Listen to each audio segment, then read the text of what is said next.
I'd like to welcome you to BeMoreNews.com, the news before the news, where we uncover the truth. Here with former state senator Nathaniel McFadden, former president pro tem of the Maryland General Assembly. How are you today, sir? I'm doing fine, Donnie, doing fine. Very fine member of Kappa Alpha Psi fraternity. And the Prince Hall Grand Lodge of Maryland. Okay, we just want to clarify that. Anything else we got to clarify for the record? Alpha Phi Omega's National Service Fraternity. Been there for years. Yep, that's about it. I mean, you know. And, Southern Baptist Church, 50 years. You know, the last time we talked, you mentioned Southern Baptist and some developments that were going on. One got interrupted during Freddie Gray in 2015. Bishop Dante Hickman, our center. We built we were in the process of building the Mary Harvin Center. And the night of the Freddie Gray uprising, April 27th. he was on the west side, Pennsylvania, marching and with the preachers arm in arm. And we were watching television, and they said it's a fire in East Baltimore. I said, no, the activities are in West Baltimore. They said it's a fire in East Baltimore across from a church. And my wife said, well, why don't you turn to that station? I turned to that station, and that was our Mary Harvin Transformation Center that was under construction and burned down. But you know, God is good. Within 2 years, we rebuilt every brick of that place. Now, the name is Mary Harvin? Mary Harvin. She was a member of the church, did a lot of community work. And the foundation, our 501c3 is named after her. Mm-hmm. And Donnie, do me a favor, if you get a chance, talk to Bishop Hickman. Would love to. Talk about that whole, what we're doing over there to transform the community and the people. Would love to. And as I said before, Cole Grant Higgs was the first thing we did. We wanted to anchor. That was the west side of Gay Street, 1701. On the other side, you know, the former American Brewery, the brew house.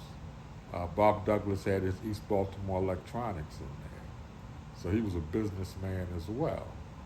But it was important for us to leverage our political power into economic power, because we clearly saw during and after the Civil Rights Movement, the way in which our people can be independent, free of anyone else, is do for self.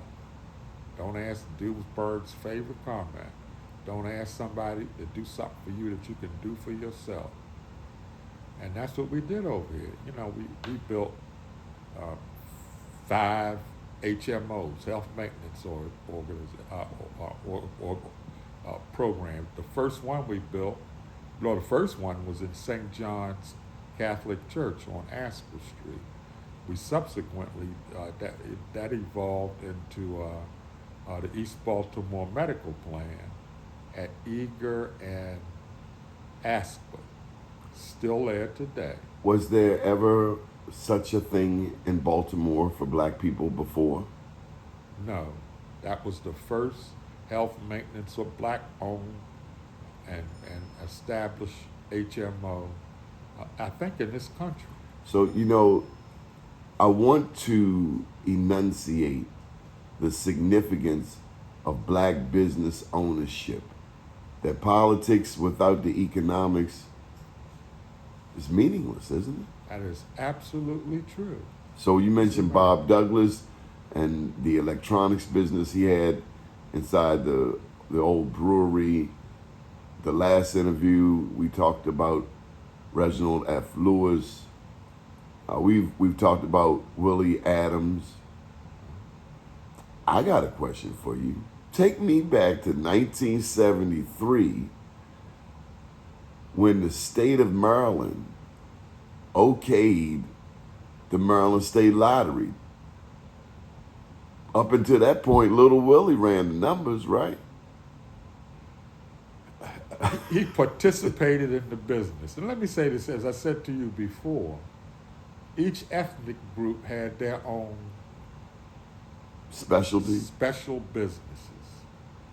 So the Jews had their little numbers people, the Irish had their numbers people, the Poles, the Germans, the Italians.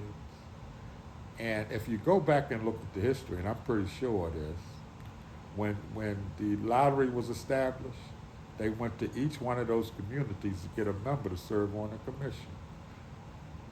Um, Willie Adams picked Earl Banks, who was the coach at Morgan, football.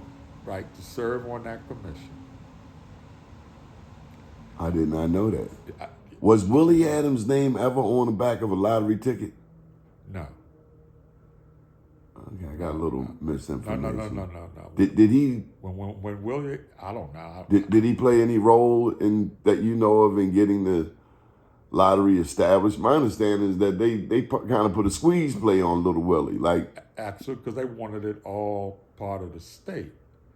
As you remember, not only Willie, but everybody else was going to get shut out of the business. Because it's the same thing that's going to happen with this marijuana legalization. Because everybody that's been making money off of this, rich white boys.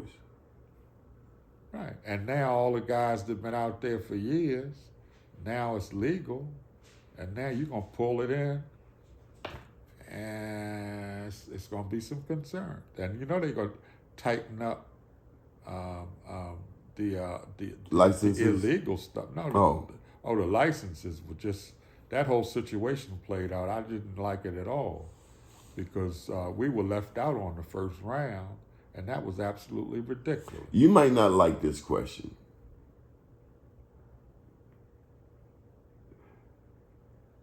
Did we benefit with the Republicans in there as a community? I'm talking about early. I'm talking about Hogan. No permanent enemies, no permanent friends. Only permanent interests. Only permanent interests. Some things that Governor Hogan did that I was just absolutely outraged about. One was the red line. But couldn't O'Malley have left that shovel ready? He could have, but it didn't. He was busy running for president. You got it. I mean, that was his aspiration. He was busy there. The same thing with State Center. There was some tremendous plans with the community groups. That was on O'Malley's watch too, wasn't it? I know Alvin Hathaway and all those. They had a march, had like a 1 million man march down there. They put all that stuff together to redevelop that whole community. Just like we were doing over the BDI north of Hopkins. And Hogan pulled the rug out from under it at the behest of some rather wealthy interest people that had vacancies. Now listen to me. A lot of the businesses downtown, they used to be in the central part of downtown, moved to Harbor East. That created vacancy and office space in the older parts of Baltimore. Baltimore, Howard, St. Paul, the whole business area. I didn't realize those businesses that were there, those are the ones that populated East Harbor first. They populated East Harbor first. Which left a vacuum. Left a vacuum. And what Hogan did, I think at the request, I want to get this right, of Peter Angelos, because he had a lot of friends down there. And he felt, and I understand what Peter was talking about. They're business people downtown. We rebuilt this whole brand new city called Harbor East, and you're leaving these buildings vacant. And we need to populate them with some of these state businesses. And Governor Hogan decided to relocate several of those businesses that were in State Center into businesses in buildings that were downtown in the old business district. And when you have workers and clientele and people downtown working, well, they have to have something to eat. They have to shop. It's a cycle, an economic cycle, a business ecology. That was cut off. So the red line disturbed me. That disturbed me. With him. But there were other forces in play as to why downtown Baltimore is dead, aren't there? There are others. I mean, because it just didn't happen during his administration. It happened in other administrations I as well. remember when Obama first came into office, he sent money to Baltimore. The mayor at the time, Stephanie Rawlings Blake, sent that money to downtown Baltimore. Now, I thought the money ought to be going to East Baltimore, to West Baltimore, where all of the murders are happening, where there's a school desert, where there's a food desert. But this city seems to take care of everybody but black people. Interesting observation. I don't want to get into that because we Okay. had discussions. That's why in East Baltimore we carved out our own. Wanted to make sure. Tell me about EBDI and East Baltimore Community Corporation. Well, first, East Baltimore Community Corporation was an outgrowth of the political organization. That was our 501c3 Out of EDO. out of EDO, established in the early 70s as an economic engine. When was this? You said the 60s? Early 70s, The late 70s. 60s and early 70s. Because after the riots, East Baltimore needed a makeover, needed a Absolutely. breath of life. Needed a makeover. And one story I can tell you, the Hyatt Regency Hotel, Yes. when Dew Burns, he was a master politician. When when Schaefer and the business community wanted to build a Hyatt Regency Hotel using federal dollars, we had some discussions with the powers to be. You can't spend all this money down here on Light Street. You're going to have to put something in the community. And what we did was, for them to get our votes, that's why we had all the vote, not all the votes, but we had, Dew Burns could count the 10 in the city council. We held up everything associated with that project until we in East Baltimore got something. And what we got out of was Ashland Mews, a whole redevelopment from Monument Street all the way to Chase Street. Units are still there, and we had them underwrite all of that. We worked with Henry Knott, Bob Douglas and Dew Burns. Like I told you earlier, Dew Burns was real big in the Catholic Church. And Knott was a developer, and we wanted to get black developers to get a piece of it. They did get a piece of it. But if you're going to build a hotel now, I said it was like we did at Morgan in the General Assembly under the direction of Clarence and Blount. If College Park is a flagship, got something, we wanted to make sure that Morgan, which is the black flagship that we called it, in Baltimore and in Maryland, got something. Well, it's the same concept. And now, if you want to build all your hotels and your pavilions downtown, you have to come back and give us something for your vote. And I mean, that's the way we operated. You don't give your vote away. You leverage your vote to get things that your community needs. And that's what we did over the years. And EBCC is a classic example of that. It's been around since the late 60s, early 70s. Our first main building, as I indicated earlier, started out in the old, it was the administrative building on the west side of Gay Street, 1701, which is now Cole Grand Hague Senior Building. But we operated East Baltimore Community Corporation out of that facility. I've been on that board for years. I had to leave the board during the... Did you know they knocked down Suburban Soda Company? No. Patterson Park, North and Patterson Park. That's Southern Baptist. That's us. Yeah. That's us. I remember when they put glass on top of the walls of Suburban Soda Company in '68 because of the riots to keep people from climbing over the wall and stealing the sodas. That's all part of the redevelopment of the transformation that's going on in Broadway East under the leadership of the Southern Baptist Church and Bishop Dante Hickman. It was the last. Well, the Koreans used to use it as a wholesale Yeah. facility. Yeah. But prior to that, Paula Johnson Branch and her husband, John Branch, had a bus company in there. And they owned that bus company. And then subsequently, a little guy would sell hubcaps on that corner. Yeah. They had a few items there. Yeah, Scooters, bikes, a little. bikes, all that. I gotta ask you, Yeah. is there anything that rivals East Baltimore Community Corporation in West Baltimore? I really don't think so. I think we wanted to establish a template for that. I mean, Druid Heights does a marvelous thing, but that's just one community. Around that is Sandtown. I mean, Upton is doing some things, but in terms of the history, going back to the 60s, and this is powerful history because a lot of our young people don't know that we as a community started in East Baltimore. Oh, yeah. Well, I mean, we're right off the ship. She just come down, as I mentioned to you earlier. And then you... Frederick Douglass. Yes. On Broadway. Yes. Used to pay little white people a nickel or something to teach them how to read. And then you look at Reginald F. Lewis. Yeah. You think of Mr. March. Think about the Myers. He was the caulker. Isaac Myers, the ship caulkers. Isaac Myers, the ship caulker. His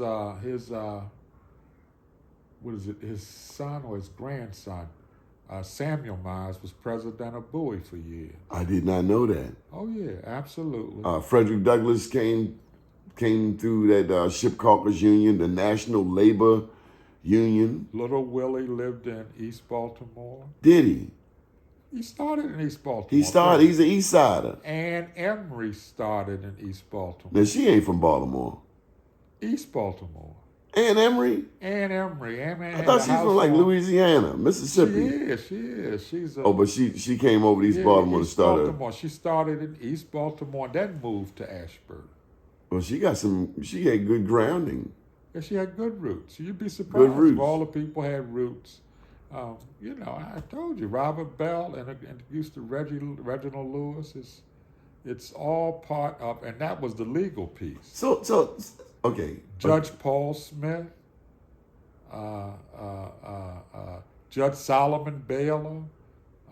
We had our own little thing, and all along Caroline Street, right where Memorial Baptist Church is, there were doctors. We had some of the first pharmacies and doctors. Dr. Sidney Burnett, one of my fraternity brothers. The Youngs had a drugstore and a business. On the other corner, on the southeast corner, was the North Carolina Mutual Insurance.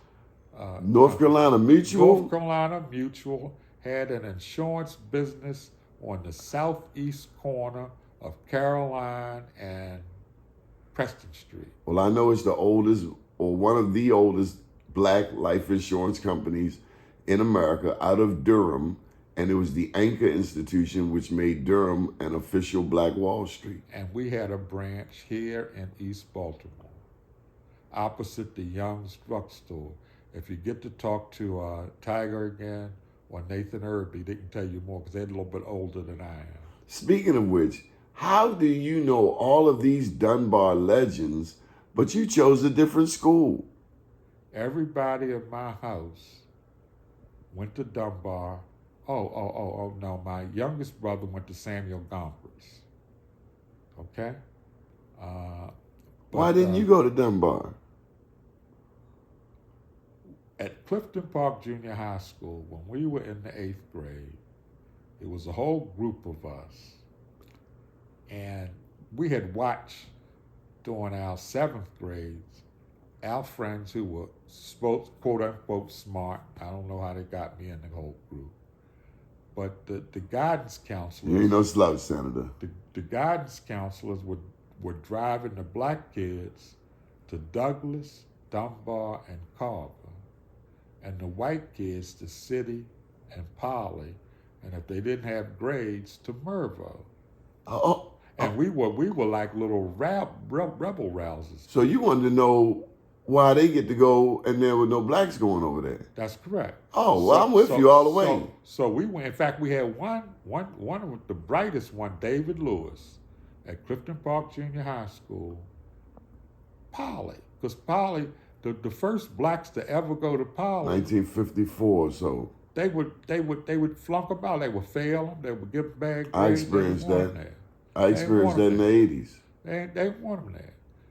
Think about the 60s. It was even worse. Yeah, we had Ernie Terrain, because he played football from East Baltimore, and Lee. I forget Lee's name. It was a Lee Terrain. So you're just talking about a couple of black people at these schools. Just a couple of black people at these schools. And some of them play sports. Absolutely. So sports maybe helped open the door. It helped open the door all the way up through, but still, what we How did it decided. make you feel? Huh? You felt anger. You felt. Yeah, we were upset. We were out there. We used to play wall ball, and they say, "Well, we have to go in and choose our high schools." Here's what we're going to do. We're going to city, all of us together. Gary Cole, me, Ed Gibson. It was a little group of us. Did you realize you were making history at the time? We just wanted to go. We wanted to show the white boys that we could compete with them academically. Did you know that how historical that was at the time? Yeah, but again, we got a lot of pushback in our community, like I said. Because they said y'all trying to be white. Exactly. And they say, well, Robert Bell is the smartest thing what he was. Douglas had the same thing, the Thurgood Marshall. Which justified Dunbar. Like, why you got to go over there to their school? Why you got to go over there and think you're going to get a superior education? It was more than that. It was to show that we belong anywhere in this country. That's absolutely right. Our ancestors, Tiger talk about it all the time, what the soldiers did for us. Look. You can go anywhere you want. The I was dotted by Barack Hussein Obama. Yes, we can. Yeah, go anywhere you want. Yes, we can. Your people fought for this country? Yeah, Yes, you can we go can. anywhere you want. And you got that big castle up on the hill, and you think you all that in a bag of chips, and you don't want us in there, we coming up in there. So we decided to go. And the other reason we decided to go, because some of us didn't want to get distracted with the girls at Dunbar. I'm going to tell you the truth. Nice. You know what I mean? And the girls in our class did the same thing. They said, we're going to Eastern and Western. And man, them little guidance counselors start frowning because they wanted to get their people in. My graduating class of 1964 at City College had 1,100 people in it. 1,100. Near the end, we were on shifts. That's how many people were in there. Because the folks wanted to go to city. And another whole group that was good in math and science wanted to go to Poly. But Poly would flunk them people out. I experienced that at Poly. I'm not bad saying grades. I didn't. I had to learn how to study coming from Lamel, but I'd never gotten grades that I gotten at Poly. Never. I was an A student. I get over there, I'm getting 16s and 32s. I had one son there. I had to pull him out, send him to Northern, same thing. And I was president of the PTA. And I was board of overseers at Poly.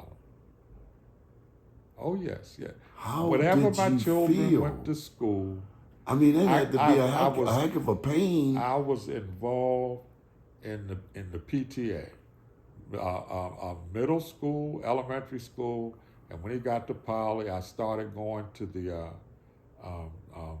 PTA meetings, because I said we need black men walking around here with all these whites and their families, and I had to. But then they recognized, oh, you're a city councilman, yada yada, and they talked me. But for you, it was more than that. Oh, it was more than that. It was about our presence. Looking out for the interests of those black kids that were there. Thank you. You know, We had to be there. We had to be there to represent and be a role model for those kids and make sure that they didn't get jerked around. Now, I can say that now. Estella But now it's Ingram working. told me, Stell. I bet. she told me, she was my summer school teacher for Poly. I never had to go to summer school before, but she told me at summer school, and she ended up being my teacher at Dunbar the following semester, that they were trying to weed us out. You two are the only ones who have ever told me that. Absolutely. I mean, they got a black principal, Bonnie Wilson, and next thing you know, Bonnie's dealing with flack with the CEO no longer here, Andre Salonzo. But how do you mess with Bonnie? Now Bonnie's running Baltimore College, but I didn't just mess the story all up. But you know, it's they didn't want you in there, and once you got in there, they didn't want you there, and you could feel it, you could see Yeah, it. you could feel it. You could feel it and see it. But guess what? We were there. There were some blacks who navigated it successfully. Absolutely, and we're friends to this day. You know, like I said, Gary Cole, Ed Gibson, Mike Cry. Mike Cry at City College. Oh, okay. I thought you were. No, Mike Cry, City College. I'll get that right. You know, he's from Moreland Avenue. We grew up on the same block. Okay. Well, one of my buddies, Eddie Walters, just died. He was a great musician. I'm going to send you his little bio. Okay. Eddie come out of Dolly Park. And when he left, and he went to City College. Where's Dolly Park? Off of 25th Street and Harford Road. Okay. You know how 25th Street swings around? Yes. And the Dell is down there? That's that community in there called Dolly Park. Okay. Part of Coldstream Homestead, Montebello. Okay. But Eddie lived in there. Eddie's brother, John Walters, has Walters Relocators. He moves people around. Oh, yeah. Yeah, well, that's his brother. Brother just died. He had cancer. John, who was my classmate at Park Junior High School. And also we went to, again, City together. And then he left City and went to Peabody. What's special about City? You keep on talking about City. What's special about City? The tradition. But it wasn't no tradition before y'all got there. So y'all had to make a tradition. What's y'all tradition? No, well, we wanted to show that we can compete academically and athletically, okay? And, I mean, you had, from the West Side, you had Larry Gibson. You had Frank Copley. You had Jimmy Gilliam. You know the Gilliam Hall out there? You had all these guys up there that compete toe-to-toe. You had a young man by the name of Kurt Schmoke, came after me. You had a lot. He was a quarterback, wasn't he? He's a quarterback. The offensive line had Kurt Anderson and could Kurt play? Elijah Cummings. Could Kurt play? Kurt could play. Could Elijah play? Elijah could play. Elijah could play. Again, were they better ball players or politicians? I believe that one alone. You know? Okay. But anyway, we just wanted to go to show. And then it's a lot of established history in this town. If you're a city or poly, it's a special thing. Yeah, it's the greatest rivalry. It's a special thing. And when you see these rings all over the place, you know, it's the judges, it's the political. At one point, the three leading officers in the city of Baltimore were City College graduates: William Donald Schaefer, Wally Orlinsky, and Hyman Pressman. There was a time in our congressional delegation where half of the House of Representatives was City College. Ben Cardin, Elijah Cummings, Dutch Ruppersberger, all City College. And then like I said, it was the judges, guys who ran all these departments, and the principals of the school of City were traditionally City College graduates, just like at Poly. The principals were historically, Barney Wilson was one as well. That's how he got in there. He was a Poly boy. You know, they back in the day, we called them Lumpson boys. Bob Lumpson. That was the coach. Powell over there, coach and athletic director. I remember Augie Wobble at Poly. Augie Wobble, but Augie came from Patterson. Patterson. He was a great person. Yeah, great person, great football coach. Yes. But anyway, that's why we wanted to go to City College to show that we could compete. And then but everybody in my house except my youngest brother, my sister, and my brother behind me, all Dunbar, up and down the street, it was all Dunbar. So I go down Luzerne Playground or 101 or Rutland, I would catch hell. You collegians, you want to wear the button-down shirts and the penny loafers. You had to get the penny loafers. And back then, we were wearing ties and shirts to our school. But Dunbar did the same thing during that time. They were dressing to kill. So, I told him, I said, wait a minute, hold. You got Robert Bell, he one of the best dressers around. Reginald Lewis, my goodness. Carl Turnipseed, that's the Federal Reserve Board in New York City. And they were Dapper Dans, man. So I don't know what y'all talking about. And the same thing on the West Side. My West Side buddies, I mentioned Mike and all those guys that went to City. Their parents, for the most part, like mine as well, because we started in Sandtown, were Douglas graduates. My mother used to get me all the time. Well, Douglas is the preeminent black school, and yada, even though we living over here in East Baltimore with Dunbar, but Douglas, and that's what you got. But that's the only schools that you could go to. And we wanted to break out of that mold. And we wanted to take that mold to places like College Park and other places that didn't want us. Got a question for you. Rather loaded question, rather straightforward. When you think of East Baltimore and all of this history that we've covered in the past few weeks, how would you describe our culture? What is our culture? Black people, African Americans. I mean, clearly it's that artwork. And let me tell you why I asked. A lot of our young people today like going to Dubai, Abu Dhabi. We want to go everywhere except to the heart of Africa, and that's fine. Go where you want to go. We don't have a problem with it. But if someone had to ask you to describe, to define our culture, I mean, I'm all for, I love the athletes. I love the rappers.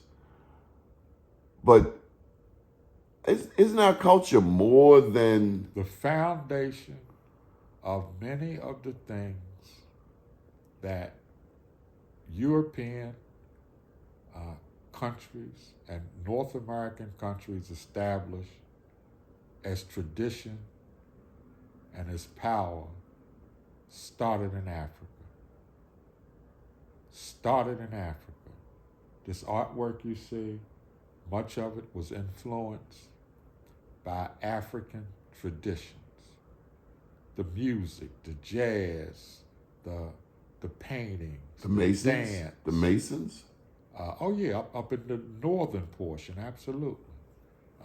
And by the way, Masons, we couldn't get a charter in the United States.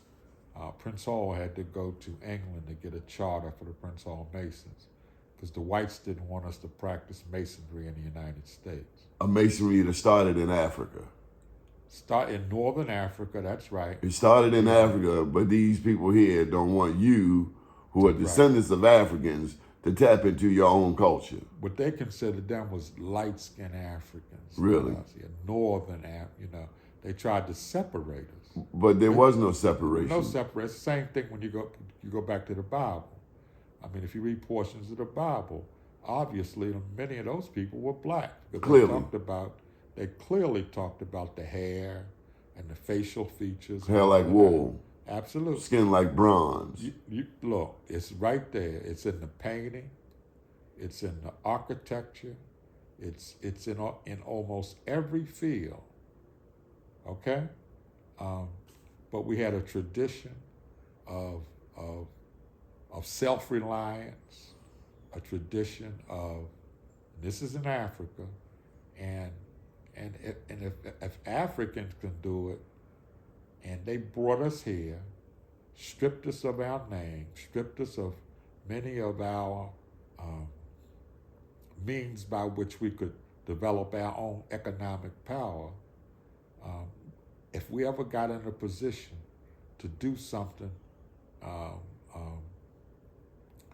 for ourselves and establish our own businesses. Like you mentioned, the Black Wall Street, many of the segregated communities in the South, the white banks and corporations wouldn't do business with them, so blacks started their own. And that was our philosophy in East Baltimore, start our own. Do for yourself. Absolutely. We had one of my classmates from City College, from East Baltimore and Morgan, wanted to start a bank. His name is Joseph Haskins. And Joe started the Harbor Bank. He just stepped down, did you know? Yeah, he said he was going to retire. We all retired about the same time. He was one of the leading forces in EBDI who kind of asked me to get involved in that process. Me, Paula Johnson Branch. And Joe Haskins invited you? He was our chairman of the board. One of the first black businesses to go down there was the Harbor Bank, 855 North Wolf Street. Oh yeah, he encouraged me because. Now I don't know that I knew that part. That the bank started on Wolf Street. No, it didn't start on Wolf Street. There's an office on Wolf Street. The bank started on Fayette Street. Okay. And then he started branching out to other communities. But my point here, my point here is just like the marches. They started a little funeral home on North Avenue. Yeah, I know. Kennedy Street. Yeah. North right on that corner. Yeah.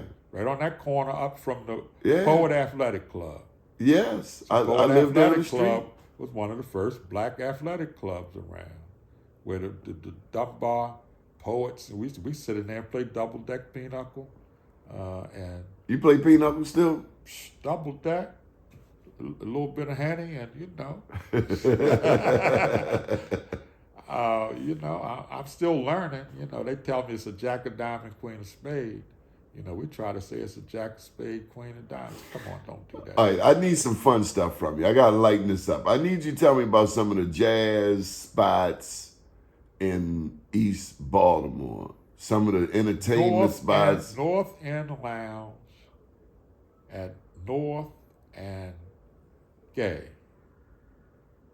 Castle Corner at Castle on, right up from my church, Southern Baptist Church, on the corner of Chester and North. There was a jazz club over by Clifton Park Junior High School. The name skips me, but we had our little spots. We had spots all throughout East Baltimore. What musicians come? Any famous performers that you remember who came to East Baltimore? Tiger would know that better than I. Okay. He would know that better. Well, we had, Frankie and the Spindles and, those kind of guys. Do you remember the famous ballroom? Yeah. Famous, and then around the corner, my buddy Vanny, Michael Saunders, started the Gatsby. Oh, yeah. And then Pee Wee went around the corner with Odell. Oh, okay. Okay, but the Gatsby was Dave and Van. I started a private club for black middle class people. We didn't have to go to their little club. And they subsequently bought the old Playboy Club downtown on Light Street. Turned that into a venue. We had our own places. In West Baltimore, you had the, Pennsylvania Avenue had them everywhere. But the 5 Mile House, on Friday nights, Liberty Road, you had the Kappa House.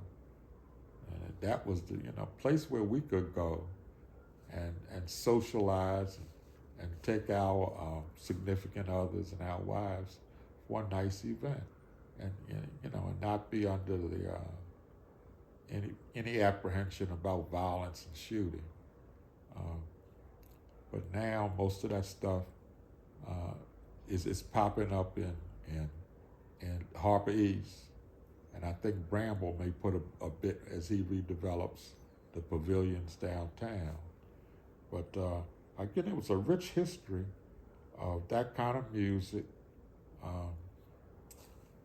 in the city, and in East Baltimore. If you want to go hit jazz, like upstairs, I remember the Uptown.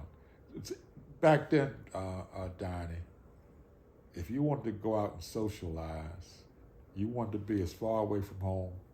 So the East Side guys went to the West Side. West Side guys came over on the East Side. You know, you didn't want to. Anybody go out Cherry Hill? Oh, hell to the no. We got Cherry Hill. One way in, one way out. That's a One setup. way in, one way out. And if you, I hope you ain't waiting on that bus. I think it's that last 36 coming up that hill. You better be on that hill. It was the same thing with Turner Station. That number 20 used to run down Dundalk Avenue, and if you missed that, you were S out of luck. Yes. You know what I mean? Because that was an all-white neighborhood. That was the last bus. Have you seen segregation improve in Baltimore? Only minimally.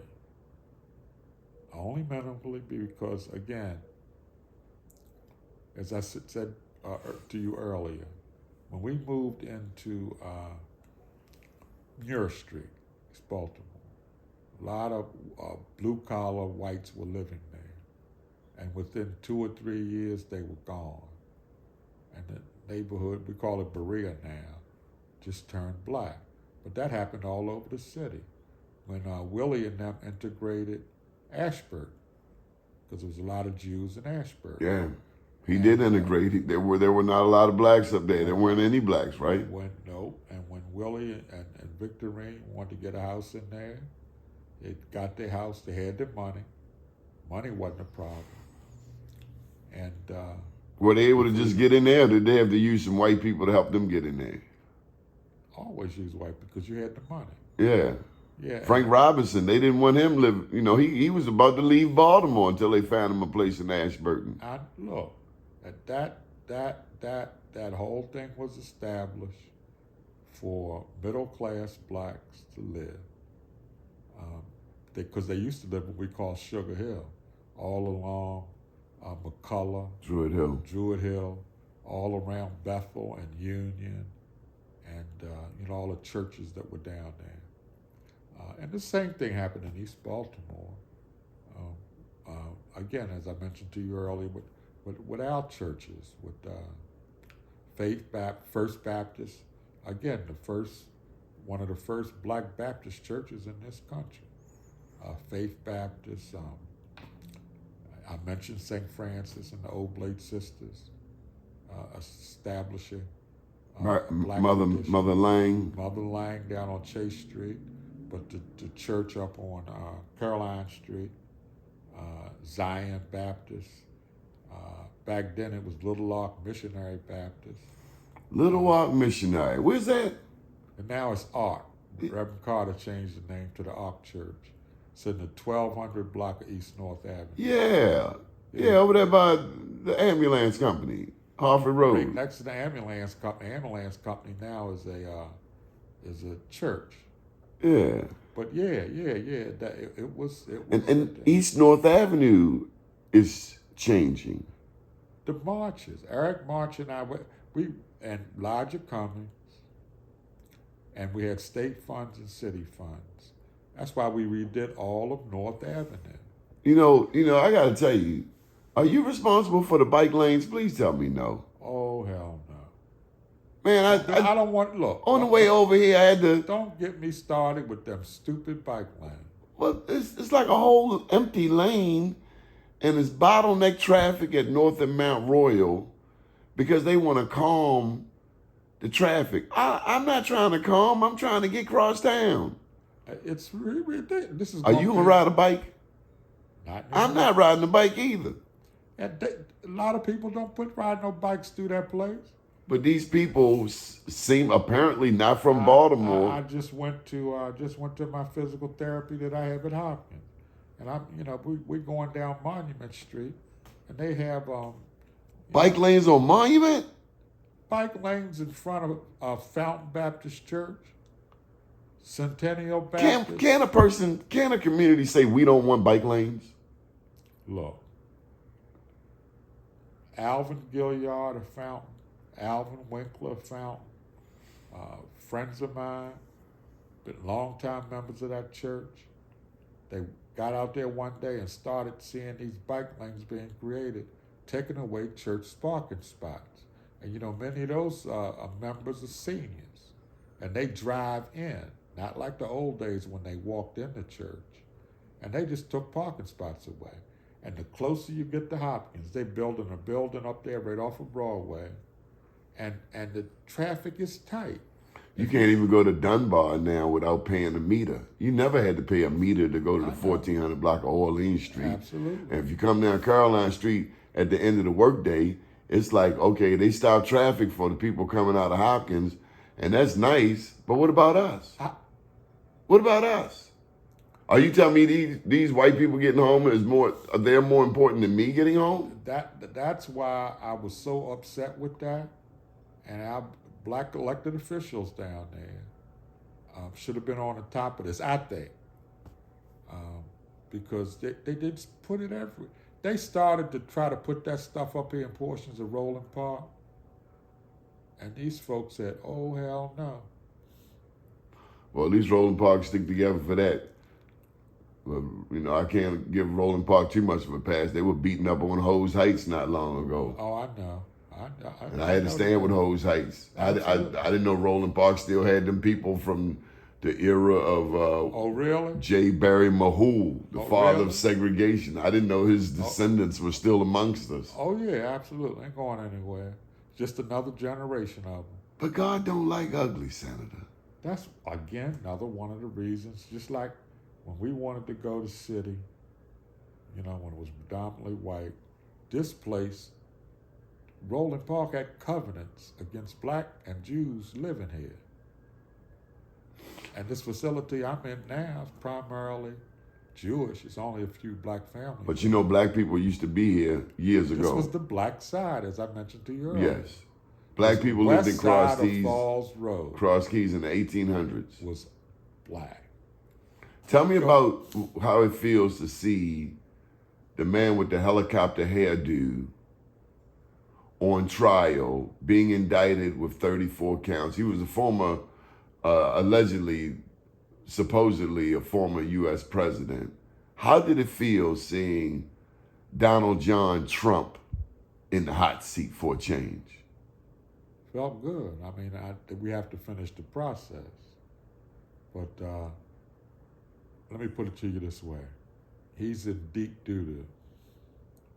And the games that he's been able to play over the years, it's over.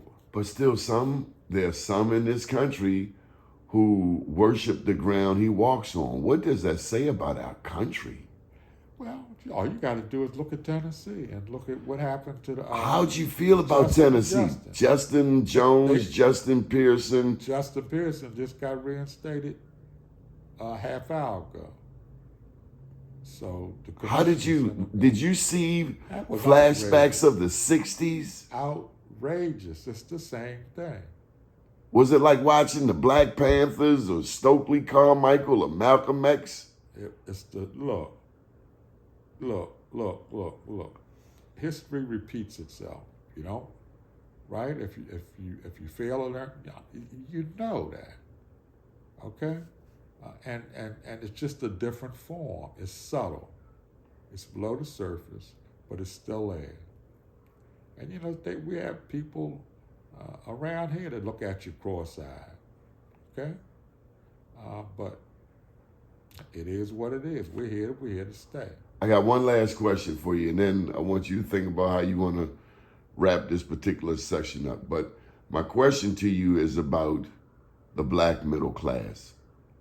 You and I we've discussed a lot of history. I think we even touched on the fact that W.E.B. Du Bois lived here in Baltimore at one time. He was an educator. Morgan Park, his daughter taught at Dunbar when I started teaching over there. What is the role of the black middle class? We got a black governor, black treasurer, black attorney general, black this, we got black everything. Do our members of the black middle class understand their role? Do they pass the ball? Do they understand the give back? Or is it me, myself, and I? I don't think it's the latter, Donnie. I just think that, like, like some middle class people of the larger community, they want better schools. They want um, they want communities that where crime is not prevalent. They want places for their families to have recreational opportunities. That's what they want. Um, I can't blame them for that. But I think it's important that they are, that black middle class, which largely has left the city, it's now in certain pockets on the west side and the east side of Baltimore County, in first Pikesville, then Randallstown, then Owings Mills, and that was basically the west side middle class in East Baltimore. Um, they moved in Parkville, uh, White Marsh, Rosedale, um, and so their monies, their tax dollars, are going to a Baltimore County government. We still only have one city council commissioner, council person, Julian Jones, who's a Dunbar graduate. He's from East Baltimore, on the Baltimore County Council. It's just shameful with all those black people out there on the west side and also on the east side. Historically, you had Turner Station, but that's once the Sparrows Point, once the steel plant left, a lot of the economics left there. But the black middle class, really, I think, has an obligation to do more. That's why at Morgan State University, we are talking about growing the future and reaching out to the community. And under the leadership of formerly of Dr. Earl S. Richardson, and now Dr. David Wilson, and the Board of Regents led by Kwesi Mfume is actively engaging in what Morgan calls the Morgan Mile and redeveloping everything around Morgan so that middle class people can come back and enjoy the amenities that they have in the county areas. We redid the Northwood shopping centers, Northwood Commons, put up major facilities all over the place. Coppin Heights, Rodwell's been over there for years doing a lot of work. Like you mentioned, down in Upton, Al Hathaway is doing some good things. Bishop Dante Hickman and the Southern Baptist Church, we are rebuilding. It's going to be thousands of homes and businesses recreated right around Broadway East and providing opportunities, because we see clearly that we're going to wake up one day and blacks are going to be a minority in the city of Baltimore. And slowly, and I tell my friends in West Baltimore, you're going to wake up one day and two areas you think were black. Reservoir Hill started out years ago with a large Jewish and wealthier people living there, and they're going to come back. Occam Trolley Terrace, around that lake, they're going to come back. As I mentioned to you the other day, when they finish all that development down there in Southwest Baltimore, Planks Project, Cherry Hill, you're going to get multi-million-dollar homes set up in that place. They had visions years ago of relocating the Pimlico racetrack down by the two stadiums, Oriole Park and M&T Bank Stadium. And they wanted to build a racetrack down there. And it was going to be called the Gateway, coming into 295. But now they've substituted that out for a golf range. You know, it's those kind of things that they build. And on the Cherry Hill side, I just remember years ago when they put that yacht club down there, I said, uh-oh, I see what's going on here. So, I mean, the middle class blacks, you know, need to follow in the footsteps of the Willie Adamses and the Ray Haysberts and the Samuel Thornton Daniels, and the faith community, in galvanizing our people to say it is very important, especially for the black middle class, not only to give back, but to live in this city. And I would say to them, if they have properties, and many of them do, go redo a whole community. You go down the Audubon, they just rebuilt all of the Audubon right across from M&T Bank Stadium. It's like we want to move out. We want to move out to where we think is better, and then not realizing the people that we moved into their neighborhoods, they moving back into these neighborhoods. They're taking them out. They're buying them block by block. I can't tell you how many phone calls I get about Muir Street and Central Avenue. Do you want to sell it? Do you want to sell it? From people all over the country. I tell you something else I've never seen is addicts who don't match the majority demographics of Baltimore City in my alley. That's correct. I've never seen that in my life, ever. I'm 57. Never. I know. Ever. In my alley. Yes. Call me names. Yeah. Any final thoughts, Senator? No, I enjoyed the interview. You got a lot of people who are watching this, you know. Really, I know, and you got some feedback. Oh yeah, I got some feedback, and it was real positive. Right now, the current leadership of the Eastside Democratic Organization, Dr. Marie Washington, John Howard, Paula Johnson Branch, we're still around. We inherited from Dew Burns and Bob Douglas and the great Hattie and Harrison and Nathan Irby and Tiger Davis. John Douglas. You call Do them. our young politicians know these names? That's my big problem. Unfortunately, there's a disconnect with them, with the old politicians.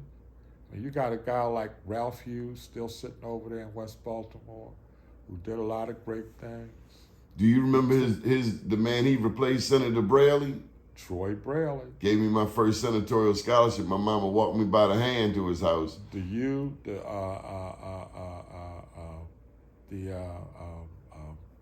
train. He was with the.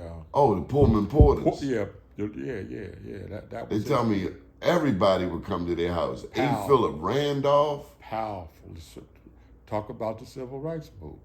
You talk about the churches. You talk about Bethel. Call a meeting and. Union, call a meeting. And that's when the pastors were powerful.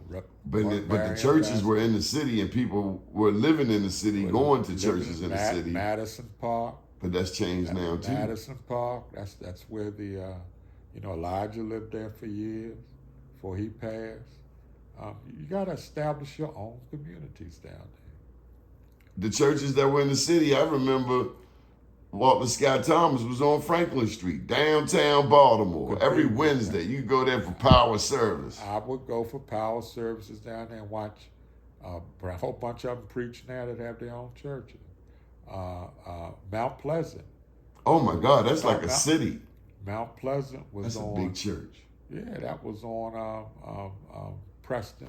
The first time I went there, sadly, was for the Dawson family funeral. I was there. That was around the corner from my house. I knew that family. I used to turn that corner every day from Preston going down Eden Street and seeing the kids out there playing. So, And it was the knuckleheads in the middle of the block selling drugs that she didn't want sitting on her steps and while her kids after school were playing. if someone asks you, will East Baltimore ever be the same?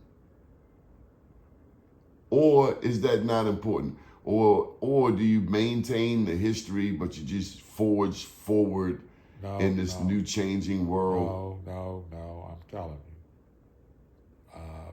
Bishop Dante Hickman, all the work we're doing with the Build organization in Oliver, of redeveloping those houses. There's tremendous work going on down in Johnston Square and in Greenmount Avenue. We are slowly, that whole EBDI thing, many of those homes, those $250,000 homes everybody was complaining about, black middle class people are living in them. Okay? We did several communities going out Sinclair Lane. We rebuilt them. You know, where it used to be housing projects, they're now working class communities that have been rebuilt.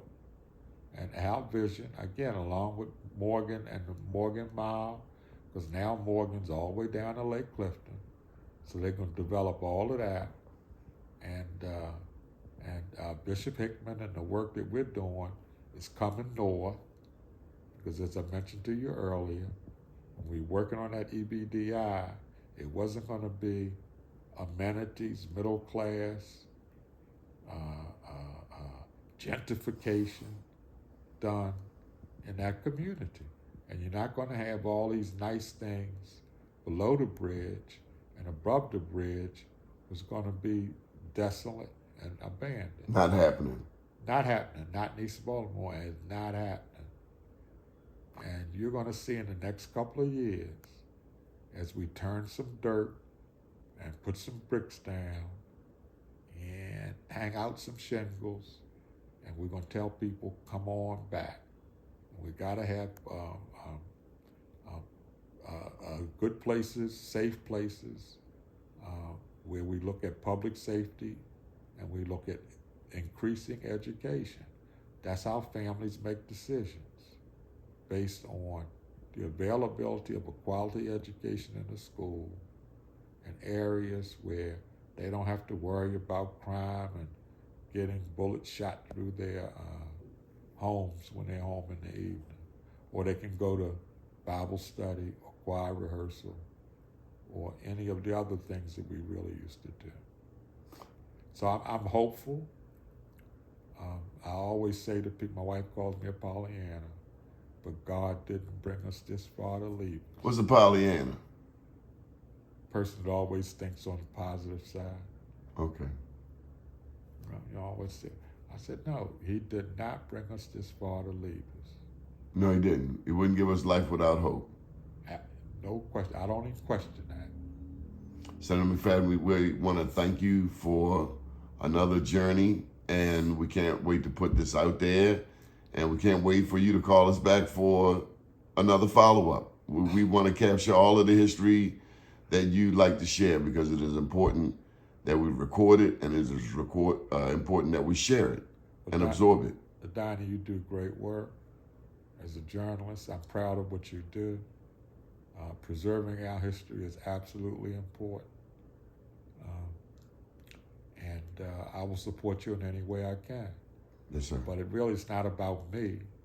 It's about the generations that come behind. It's about my grandchildren. Yes. And it's about generations yet unborn, as my good City College buddy Elijah Cummings used to say. Hey, listen, we better put Manny Price's name in there, because I don't want to get back to East Baltimore and hear no stuff. You got to hear the big Manny. I don't want no stuff from him. His mama was the boss, Mary Price. But, oh yeah, you go ahead and talk about Manny. Go ahead and talk about Robert Stokes, Robert and his family. We've had those families. Carl Stokes and his family. Please don't leave out Edwin Johnson. I hear him yelling from heaven. I was there. I already mentioned Paula Johnson Brand. Did we touch on Warren Heyman? I know he's one of you. He's in the circle, right? He's in the circle. He's the basketball academy when we and 100 black men together.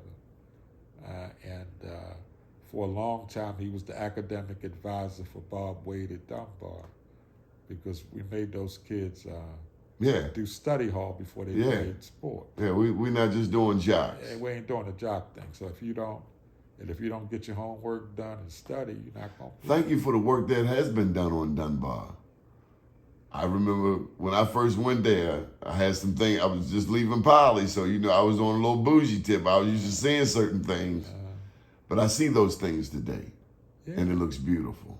And like I said, the community right north of that's Ashland Park Muse, and another part of that Perkins redevelopment that Dan Henson is in the middle of, revitalizing all of where Somerset used to be. And pretty soon, attention is going to be drawn to Latrobe Home and those other places, and they'll be replaced. My old community, Flag House, Pleasant View Gardens, Lafayette. We slowly rebuilding it. And we always said, if them little Italians can have their little working class, middle class place, why can't we? Called Little Italy, if the Greeks can go out there on Eastern Avenue and have their own community and their people stay, why not all around the Royal Theater? When they tore that down, I was devastated. Then they rebuilt the Hippodrome, and we got to struggle to get our musical and artistic history recreated. And we got to get them politicians to have them bond bills for our black institutions. Always the bond bills for the other institutions, like we don't exist. Okay, praise the Lord. Couldn't agree with you more. Again, that's one of the things you put on the altar and say, Lord help them. But it's a learning process. And we got to push them. We have to stay on the politics. We have to call them. Oh, you do. We have to email them. We have to be engaged. And you can't just call them up when you're disappointed about something. You got to call them up and say, hey, I'm proud of this. Yeah, I do it. I'm working closely with Senator McCray on things. He's fortunate then. Antonio Glover, my new little city council guy, doing a good job. Rob Stokes been with us for years. We lining them up. That's what I love about EDO and East Baltimore. It's a family. It's a family. It's a family. I don't always see that in West Baltimore. I see cats betraying each other real quick. No, we stabbing in the back real quick. Like I said, we get in the room, we fight, we scream and yell. But you're coming out with a unified front. Yeah, that's how we got EBDI. Yes. I put all the elected officials together. And Okay. we found out that those white folks were trying to do a backdoor thing. Yeah, they always want to pay somebody off. Pay somebody to be a turncoat. We stopped it. Yeah, take them out back. The whole development. Yeah. And I had Hopkins mad with me. Yeah. I had O'Malley mad with me. Yeah. I had whatever. the governor mad with me. Mm-hmm. Whatever. Yeah. We ain't Because turning. none of them get elected without us. None of them. And Nobody gets elected governor without us. This was our community, and you're going to have it here. Wanted to build a school down there, and had some fancy Hopkins name. I said, nope, we're going to have... The audacity of these people. Straight apartheid. But they think they can get away with it, but... It's like going into South Africa and taking all them people's diamonds. Well, it's same thing. It's just like those whites in Tennessee putting out those two blacks. They made them heroes. So dumb. I know, black racism. So, it's just, I'm sorry, white racism to black people. Mm-hmm. We know. But the only thing that really troubles me, Donnie, is our young people. And the lack And Daddy's of been respect. locked up, Senator. I got that. Half the prisons are us. But my mother raised 4 of us. It's different though. It's different. She was strong. It's a weaker woman. It's a weaker man today. It's more vices, more things to pull them. That's why it's important for those of us who have been blessed, guys like you, guys like me when I was out there, you've got to speak it. Not only do you speak the power, you have to encourage and have power. And you have power if you're in a position to leverage that power and get economics done. That's why I'm so hopeful with Wes Moore, because he's been on both sides. He has not. He didn't grow up in the political world, so we'll see. Good deal. Senator Nathaniel McFadden, thank you, and thank you to your wife, and thank you for all of this lovely artwork. We'll be back the next time. Keep watching BmoreNews.com, the news before the news, where we uncover the truth.